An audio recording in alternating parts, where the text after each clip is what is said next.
जय श्री कृष्णा, जय श्री राधे। आज मैं आपको धर्मराज जी महाराज की एक अलग ही कथा सुनाऊंगी।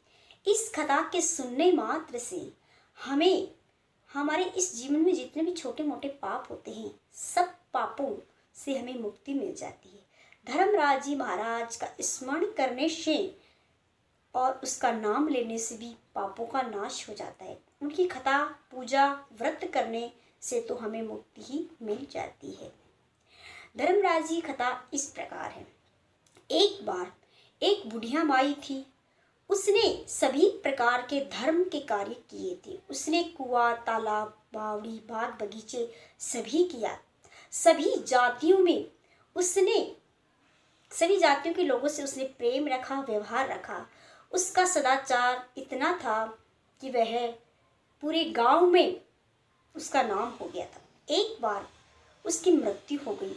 मृत्यु के उपरांत धर्मराज महाराज की यमदूत उसे लेने के लिए आए तो उसे घसीटते हुए ले जाने लगे। तब उसने कहा कि हे देवदूतों, हे यमदूतों, मैंने तो कोई पाप नहीं किया, फिर आप मुझे घसीटते हुए क्यों ले जा रहे हो?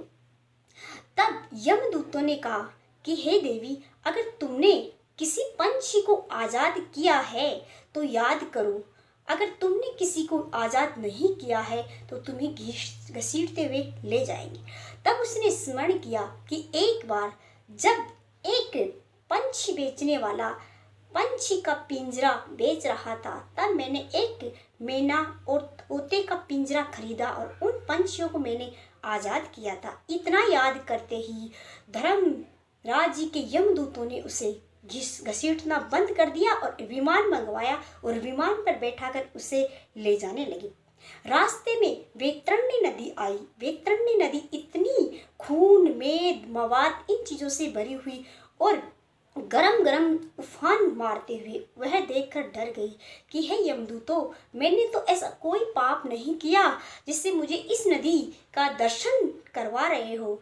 तब यमदूतों ने कहा कि कभी तुमने गैया का दान किया है? अगर दान किया है तो उसे याद करो। तभी उसने याद किया कि उसने एक बार मकर संक्रांति को गाय को अपनी सहेली बनाया था और गौ को चुनड़ ओढ़ाकर उसे खाना खिलाया था।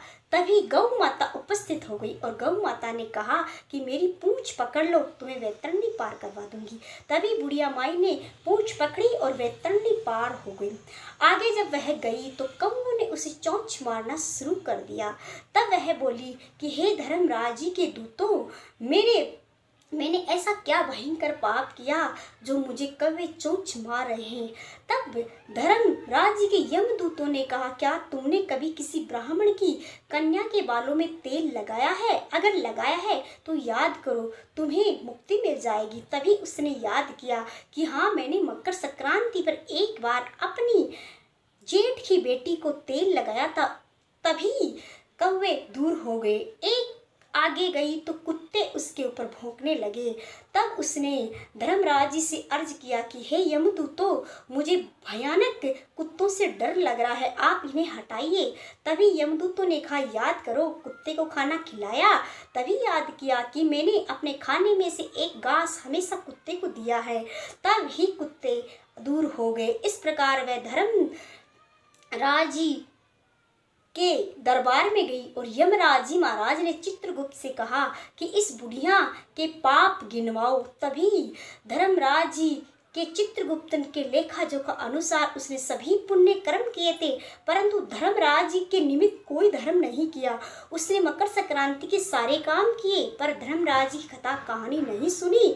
धर्मराज जी क्रुद्ध हो गए कि सभी देवताओं का उद्यापन व्रत किया पर मेरा नहीं किया, इसलिए मैं तुम्हें गरम गरम खंबे से तुझे बाहें बंधवाऊंगा और तुझे कांटों पे चलवाऊंगा और तुझे धूप में सिकवाऊंगा। इस प्रकार वह धर्मराज जी कहने लगे और यमदूतों उसे ले गए बुढ़िया को, क्योंकि उसने धर्मराज जी के नमक कोई धर्म नहीं किया था।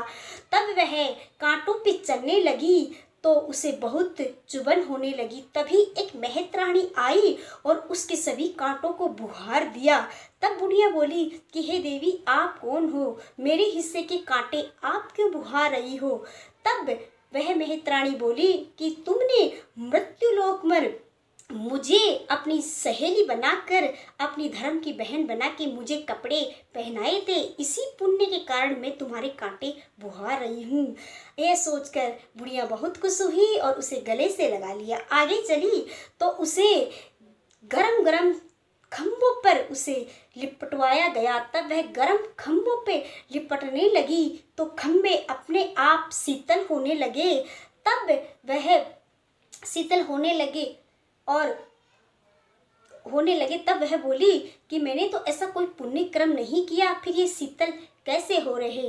तभी एक लुहार की बेटी आकर खड़ी हो गई कि हे बहन, तुमने मुझे मृत्युलोक में अपनी बहन बना के मुझे कपड़े दिए थे, दान दिए थे, इसलिए मैंने इस खम्भे का स्पर्श किया, ये ठंडा हो गया, शीतल हो गया, इसलिए तुम्हें ताप नहीं सहना पड़ा।